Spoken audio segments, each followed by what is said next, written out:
All right, folks, good morning. Welcome to Web3 Wednesdays, and here we chat through some of the complex and nuanced topics in crypto and Web3 at large so that you can stay ahead of the curve. So today I'm joined by two team members of Shrapnel, the first AAA game on the Avalanche blockchain. Shrapnel is an extraction-based shooter built by industry veterans from big names like Halo, Call of Duty, Westworld, and many more. So you should probably think something like Tarkov meets blockchain, but maybe even bigger than that. So here today we have Calvin, co-founder and head of BizDev, and we also have Francis, who has been instrumental in structuring their economy. They've been really important in leading the charge on the future of blockchain gaming as a whole, and we are keen to hear their takes on how to structure some of these gaming economies today. So Calvin, Francis, welcome, guys. Cheers. Thanks for thanks for having us. Thanks for having us as well. All right, gang. So getting right into it here, game economies being the focus of what we want to chat about here today. Can you tell us, what's got you so excited about maybe Shrapnel's economy or game economies broadly general? What's got your attention today? Sure. There's a lot to talk about here, but I'll try to keep it high level and brief. So what gets me excited about Shrapnel's economy is that it's a zero-sum game. So in other words, my win is your loss. What happens is it's true PvP. A couple players, it's multiplayer. Players spawn into a particular map, and if you kill somebody, you get to potentially take their gear, and if you extract with it successfully, then you get to place that in your persistent inventory. So with that kind of economic model, you don't have this sort of runaway inflation because it is literally just people trading items around with some rule dictating the rules of engagement. On top of that, we have some guardrails to make sure that there aren't sort of runaway inflation created by the economy. We have a system in place where the sum total of the items and the value of the gear brought in cannot exceed the value of the extracted gear sum total from all the players. So in other words, if 10 players bring in, let's say $10 of gear, so $100 total, and pretend the map also seeds, let's say $50 of gear, $20 on the ground, and then $30 that are sort of moving targets with what we call free to play. So $150 of total value in the game, of which 100 was brought in by players. The sort of rule for extraction is no more than $100 can be taken out. Even though there's $150 of gear. That's an interesting dynamic. So what happens if someone kills everyone and picks up every single item on the ground? So they'd be limited. So you can use either the dropship or the extraction function within the game. So the way you leave is you either use a base extraction where it's like all you take is what you brought in. I see. Or and you so have a dropship where you load the dropship with your gear. So it's in between both those.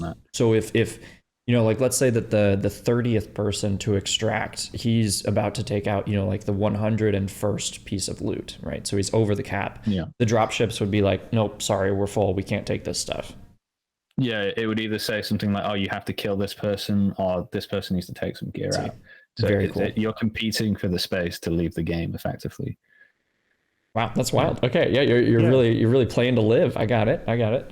Yeah, for sure. And it doesn't mean that so one person can bring in $10 of gear and come out, with way more than $10, a multiplier on that. Right. So it gives everyone a sort of a fair chance to get a return on investment. Yeah, and I think that's a good way to put it. And, this is a type of game model. I like to call it a gladiatorial model, right? Where you have people step into the arena, only one leaves, it's zero sum. I'm actually very optimistic about those types of game models. So I'm ecstatic, frankly, to see that Shrapnel is adopting that.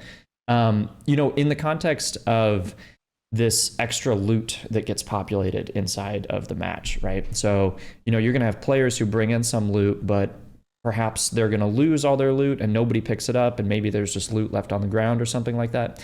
Is there any scenario where the game turns deflationary, right? Where you see the economy actually flipping the other way?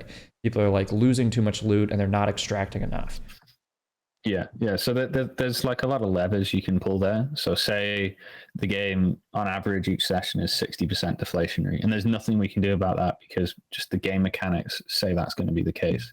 You can either seed extra things in sessions, or you can reward people post session.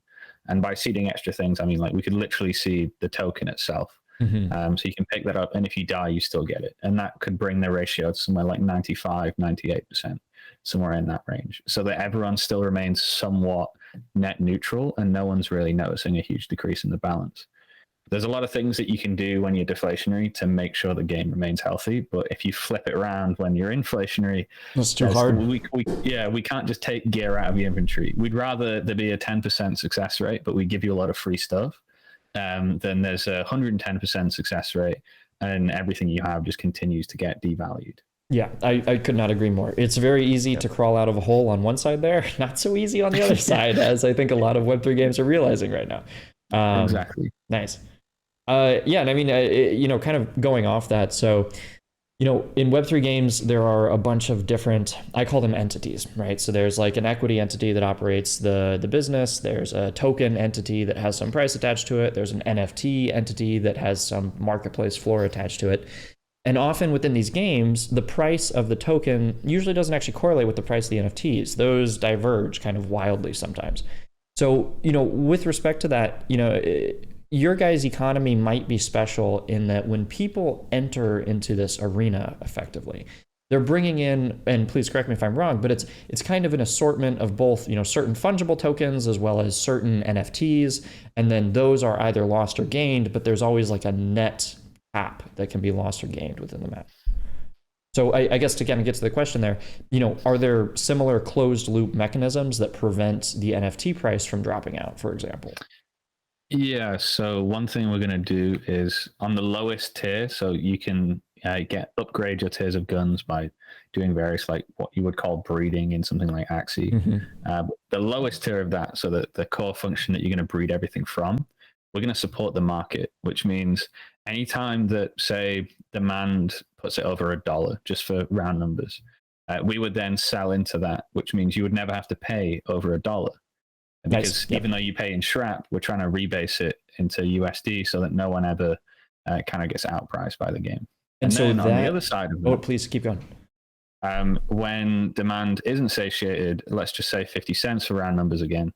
If people are selling into that price, we would then buy it. So you've got this range bound number where we can guarantee that you're going to get something in that range so that you have a predictability in how much your NFTs cost. I think that's go ahead. And more of the buying demand. It's not just from Shrapnel Inc. or whatever you want to call it. There's also incentives to buy the base level gear and gear components and upgrade them. You can sort of breed them together.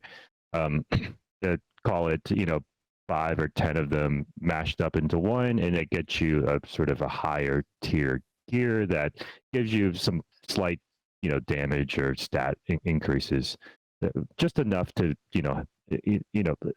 inspire you to upgrade and buy them, but not enough to make it OP. Yeah, that makes I think that makes a lot of sense. That's this idea of kind of buybacks and setting liquidity windows. I'm really fond of those structures because I'm curious to see how it pans out, because I don't think that anyone has properly demonstrated it in like a really neat academic capacity. In order to make that work, you'll need the other side of the token pair, right? So like if you're buying gear, you'll need USDC or whatever it is that you pair against it. So where will that come from? Will that come from like a token treasury that the game generates revenue into? Like where is the other side of the trade coming from? Yeah, so because like the game is either net neutral or net deflationary, just by how it's built, someone will always be trying to purchase gear. And that gear has to be created at the cap, so the ceiling, and therefore there's always going to be liquidity that's above where the sell price is. That kind of makes sense. So if you're always buying just to be clear, the marketplace for gear components is peer-to-peer, we, as the Shrapnel Treasury, will offer essentially a bid offer stack outside of the the spot trading range. So we will have an offer stack and a bid stack that is range bound, but still we allow free market peer-to-peer trading at the spot prices. I see. Yeah. So go ahead, Francis. Yeah, I was going to say, so we don't really care what's happening within the range. We're just there to control the range itself. But for something to be sold at 50 cents, at some point it would have had to be bought for $1 from us. So therefore, I understand. The treasury remains sustainable. And for layman's terms, people call it a buy wall and a sell wall. So you're gonna see the order book, and you're gonna see a giant buy wall, at very low prices, and a giant sell wall as well. But in terms of spot trading, we won't just immediately come in and start buying and selling spot. Yeah. No, this is, it's a super interesting idea. So what you're saying is that because, and I'm going to say gear here, and again, please correct me if I'm wrong, but because gear is sold by, the entity properly for, let's say $1, we'll just pick a number. It might be sold for more than that in secondary for some reason. I don't know why anybody would, right? Because they can always buy it from you for $1. But if someone needs to exit, you're saying that you guys, because you have that $1, you're always happy to buy it back for 50 cents. And in fact, at that point, it's in your advantage, actually, because now you can resell it again, potentially for $1. Exactly. And I think that really helps because especially with games having seasonal demand. So you've got a lot of people that go to university that play your game. They'll probably play a lot during summer, then leave during September, October, and come back during June.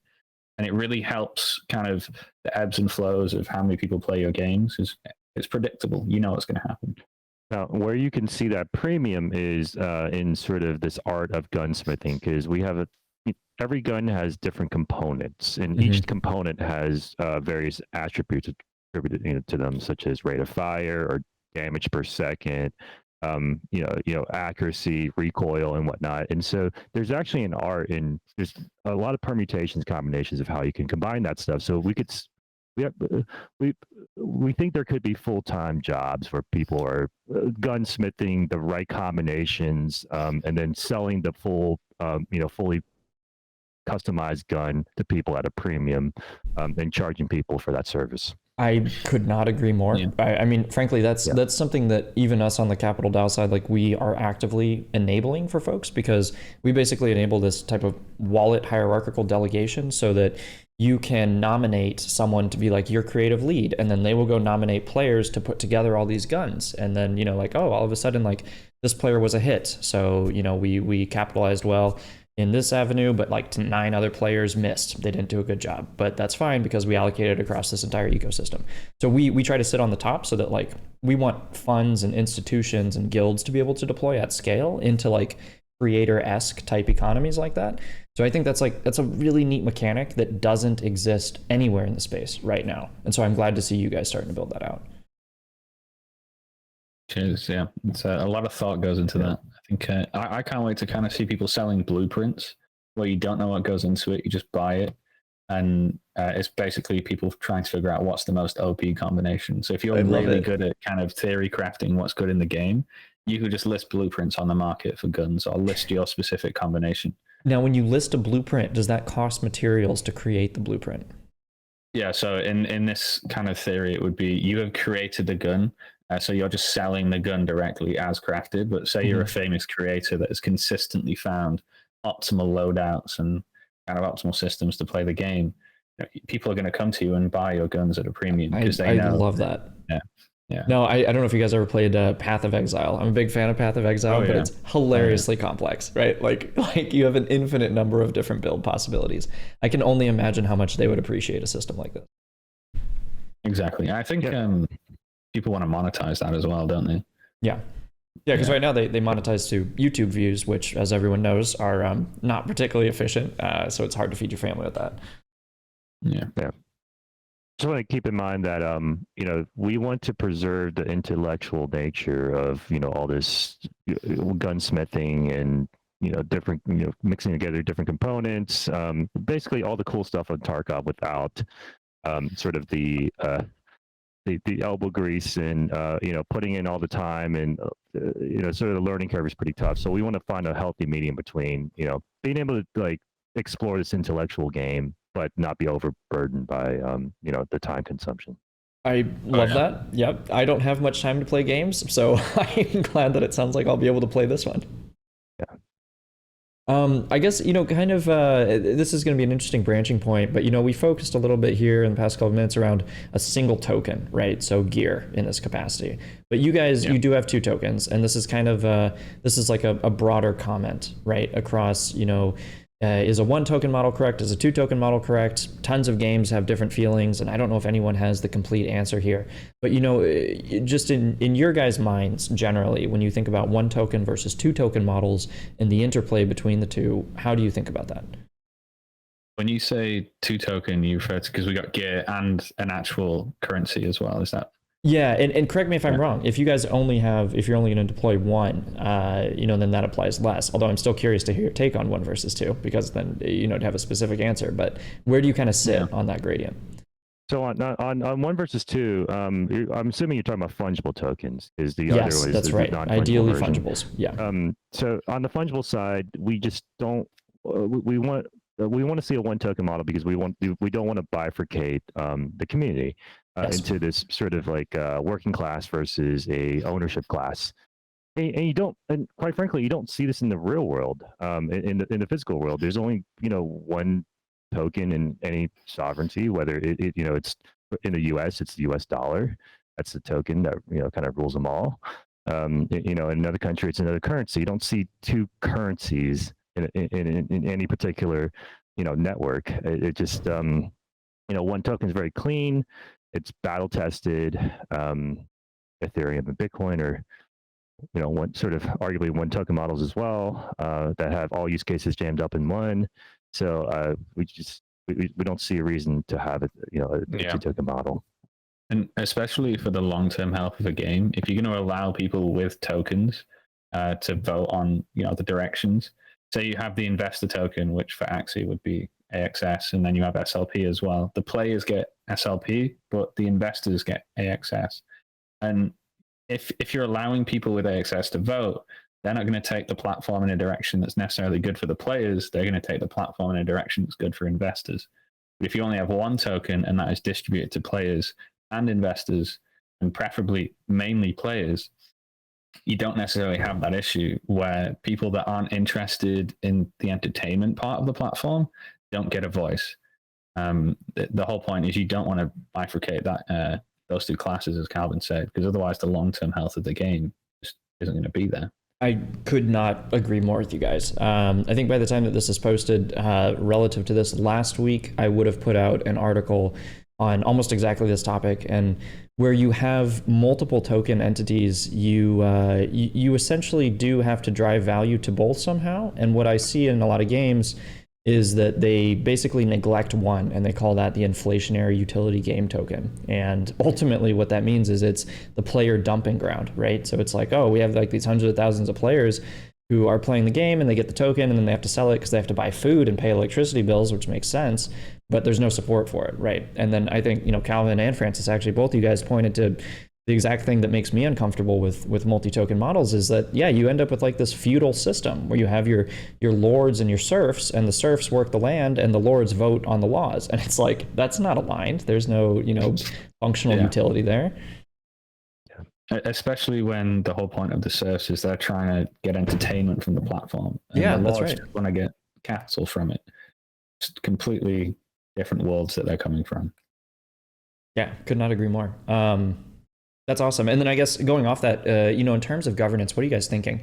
There's all kinds of different models you can do: on-chain governance, off-chain governance, have game parameters toggleable, have just big picture ideas, more like sentiment voting. What are you guys thinking around there? We have a pretty interesting model for governance, actually. So there's two types of governance on our platform. One is this sort of higher level protocol governance where you can vote on big picture issues with the protocol. But I want to focus more on this very specific governance use case that I believe we're one of the first to pioneer, which is governance of the content. because we're a UC, user-generated content platform, there's going to be a lot of content generated by users out there, right? There needs to be some community-driven algorithm to sort out and filter and curate the best content, right? And the way we've got it set up is you can use the Shrap, the token, to sort of stake behind content or maps that you think will do well. And the earlier you stake, the bigger proportion of the rewards pool you get. So you're rewarded for sort of putting your money behind your mouth and staking early and finding cool maps to stake behind. So it's a way of sort of voting for content. And, we kind of see this in Google's algorithm as well, where backlinks are votes, essentially, right? Where you get backlinks from reputable sites. Those are essentially votes of confidence. And our sort of ranking heuristic for maps is very much like Google's. There's half of it is based off of voting with Shrap or voting with links, whatever you want to call it, and then the other half is actually activity, so traffic, participation, player hours, and whatnot. And it's kind of how Google does it, and we're steering towards something very similar. So that's really interesting. So you mentioned that people who stake, like let's say the map is successful, people who stake in that map would essentially be rewarded for staking it. Exactly. And the earlier you do that, the more you get rewarded. Because say you come along, there's already a million people playing the map. We don't really care about your opinion because we already know it's popular. Like, cool, we'll take it, but you're not going to get rewarded that much because it doesn't provide any value. Whereas guys, if you, sorry. No, Francis, please keep going. I didn't mean to interrupt you. Whereas if you're the first person to stake behind something and you continuously do this and those maps all blow up, that's a very valuable opinion. And we may even start to amplify that because you have become someone that is clearly a great tastemaker within the whole platform.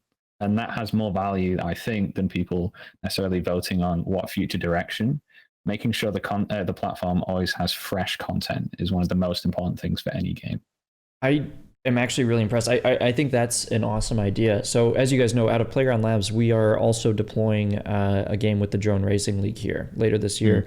And we also have, this like track editor where people can make their own maps and stuff. And one of the current implementations is basically, people upvote and downvote maps all around, right? But we don't have any implementation that looks like, you stake into it and then you get, some portion of the rewards if the map is successful. That may be the first time that I've ever heard something like that. So again, I think you guys are, really trailblazing in the space, which I think is awesome. We try. Okay, very neat. So let's see, what else can we go to? If you guys were to point to big, let's even say Web2 inspirations for economies, right? Let's not even say Web3 because frankly, I don't know if anyone has great solutions in Web3 quite yet, but big Web2 games that you guys look at and you're like, wow, like that's a really neat economic concept. That would be really reflected well into Web3. Do you have any that you would point to? I think for the revenue redistribution, it's Roblox. We want a much healthier kind of model than the Roblox model deploys, where it's way more transparent. Everyone knows what's going on. And Roblox is 70-30? Did I get that right? Yes. Okay. Yes, it is. 70 to them, 30 to the creators themselves. I think personally, I see RuneScape PKing as kind of the ultimate zero sum. Yeah. That's I think for me, the inspiration on how this is all built. But I'm sure Calvin has his own games that he's played. Yeah, sure. Not exactly a Web2 game, but cash game poker is a pretty interesting analogy. It's a skill-based game, right? It's an extraction type game as well, where you have to bail out at some point. Yeah, for sure. You have a persistent inventory. It's a stack of chips, right? And then every match you get to risk a portion of your chips in a match. There's some PvP action going on, at the table, and then the winner, gets the rest of the chips of the people, and then you take your loot and you place it back to your persistent inventory. The point of poker is to build up your stack as much as possible, right? Calvin, I love that analogy. That is so neat. I've never once heard that either. That's a good one. Yeah. And then you can just kind of layer 3D characters on top, and that becomes a bit of an extraction type game. There's even some poker mechanics that we're looking to introduce, such as the idea of a flop, a turn, and a river. There's like, well, we give you a couple of outs, right? Mm-hmm. So if you're you go in the game, let's say you've collected some loot already or killed some person, and you've got a little bit of loot. You've built up a little bit of equity, if you will, in poker terms, right?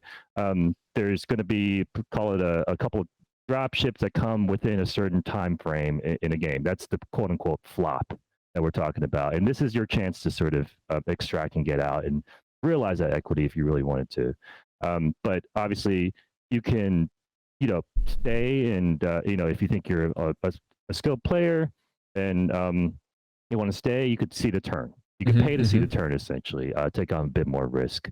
At turn, there's going to be a lot more, a lot better players, but, obviously there's more at stake. There's better loot. And then finally, there's this, river or showdown. It's the sort of esports moment, the final set of drop ships that come. This is, all the pro players are there. So it's kind of, yeah, exactly. It's got this, poker-like mechanic and economy. Just imagine it with 3D characters. Both incredible games of skill. I really, really like that analogy. I've never heard that before, and I actually can't believe I haven't, because you're totally right. Poker is an extraction-based shooter. You heard it here first, folks. That's right. I love that. I really love that. Okay, neat. Awesome. I'm going to go on to one last topic here, and then we can wrap it up, guys. So the last topic, right, is scholars, okay? So it's this idea that anyone across the world, even if they don't have the materials to, like, the resources to play these games at a really high level, right? Like they can't buy the $1,000 NFTs to compete at an esports level, but they have the talent, right? And so you connect the two together, and now you've got what they call a scholarship. Do you guys, again, either with respect to Shrapnel or personally, either one is completely fine. What are your feelings around that space, kind of where it's going? What do you see? I think you'll probably see a decline in the scholars where they're purely value extraction. So a lot of these games right now, as we mentioned before, it's just inflationary tokenomics where you do some kind of action and you get a reward for that. And that is all with the intent of just selling. So you're playing the game to sell. That is a purely value extraction relationship. Whereas I think I see, and I think I probably speak for Calvin as well, there's scholarships in value adding in the platform. So either creating content, promotion of the platform itself. If you got a large viewership or people enjoy watching you, there's no reason you couldn't get a scholarship to promote whatever game you desire. So for us, it would be creating of maps or skins that people want to buy and keep them engaged in the platform. But I see it moving away from the current model and into anything that adds value.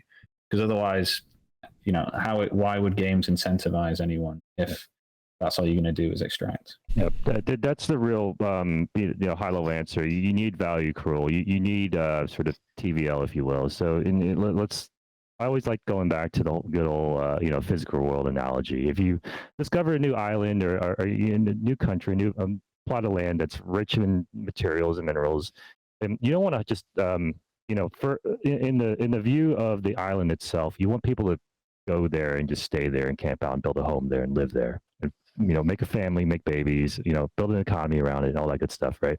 You don't want, a team of like hawks to come in and vultures to come in, extract the resources.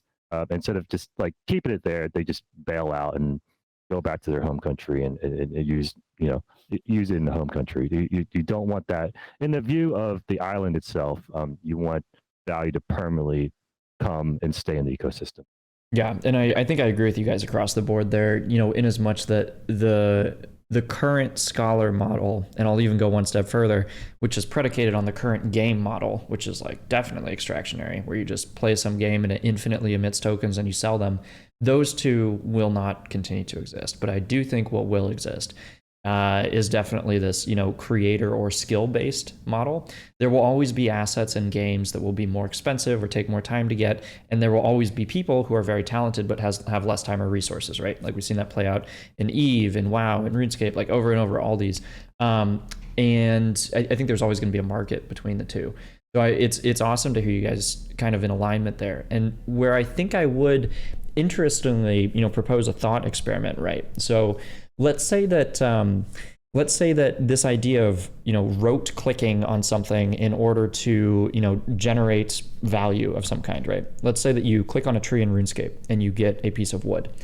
If that economy were structured in such a way that it were feasible for a guild, basically, to operate 100,000 lumberjacks, and those lumberjacks would chop down wood, which would feed some gladiatorial clan wars operation, right? Then in that capacity, it would make sense to me to have, these rote tasks that would, in some frames, be described as completely extractionary. But the onus would really be on the game to drive a social fabric around that, to like enable people to, actually want to redeploy those resources into the game to these things, to lever their rewards up, basically. There's the key: redeploy the resources back into the exactly. game. Yes, exactly. Not have net value extraction. Yep. Or exports outside of the ecosystem. Yeah, because what they're really doing there with the extraction of the wood in that example is saving someone else time.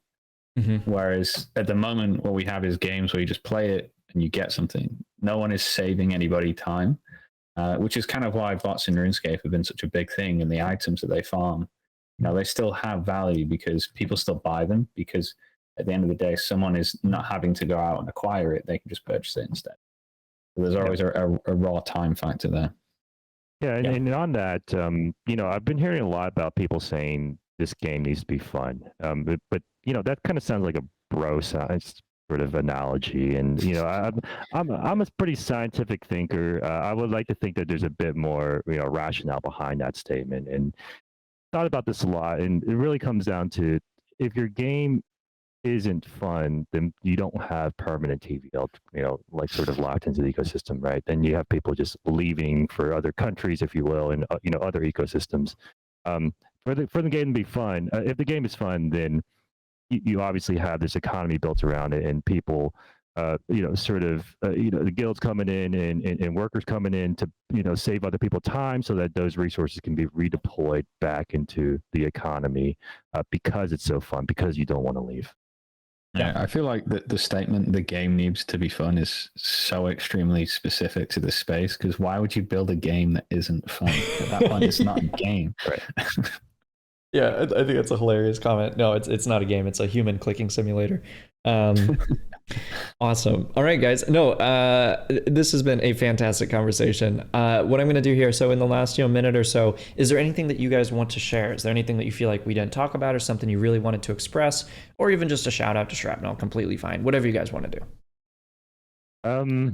I think just tangentially related to what I said before. If you think about again, just unraveling what it means to be fun, right? Because in simulated versus, it's easy to create a simulated world, right?